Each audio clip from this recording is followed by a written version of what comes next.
All right. So tonight we're chatting with skippers about how they're preparing for the inshore leg.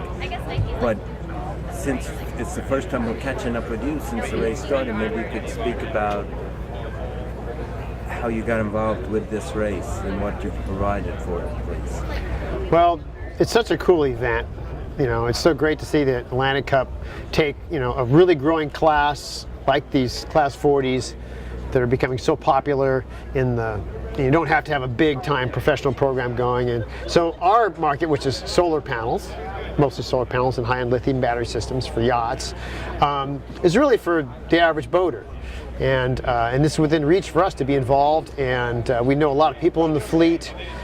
So when the opportunity came up to help be a provider sponsor, us at OceanPlanet Energy teamed up with Solbian, who makes these thin, high-power solar panels that are much lighter than the type you would have on your house, but more power per square foot.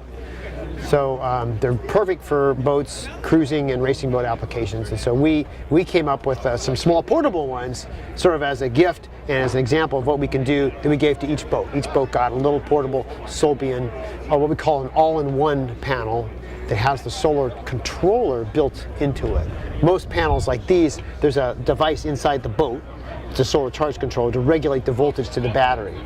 And our little all-in-ones have that already built in. I don't have one to show you here right now, but it makes it very simple to install. You just basically connect it to the battery, and it takes care of itself.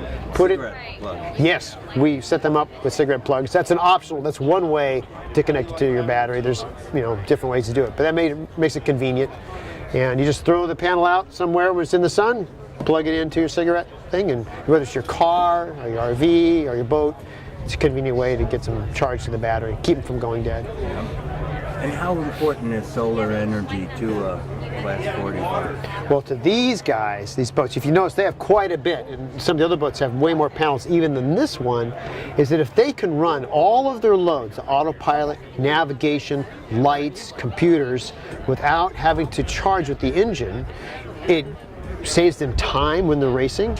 They don't have to deal with starting the engine, turning it off, and they can carry less fuel and save weight, which, as most racers know, is a key thing. The less you can bring along with you, people joke about racers cutting off half their toothbrush handles, and that's getting, that's a little bit, getting carried away. But every place where they can save a few pounds or a few gallons of diesel helps. And if they know they have the ability to be energy independent, then they don't have to worry about that. And also, what if your engine quits working? Even as a backup, the solar is a great backup for that, just in case your other systems stop. You mentioned that yours are very thin. I've seen on some boats they actually round corners, so you have that ability. We like to call them semi-flexible.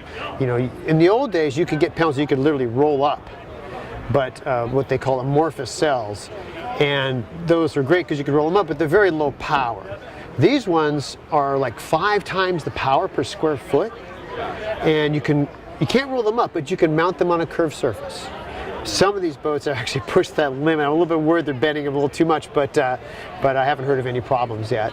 If you bend them too much, if you were holding those cells, see the black cells into all black? That's a special type of cell made by an American company called SunPower. Even though these panels are made in Italy, their cells are made by SunPower. You can buy SunPower panels for your house. It's a different type of panel, but they sell them to this company to manufacture them here. You could hold them in your hands and bend them a little bit, but then they would break, right? So there's a limit to how much you can bend them before you bend them. But you can put it on a curved surface. Fantastic.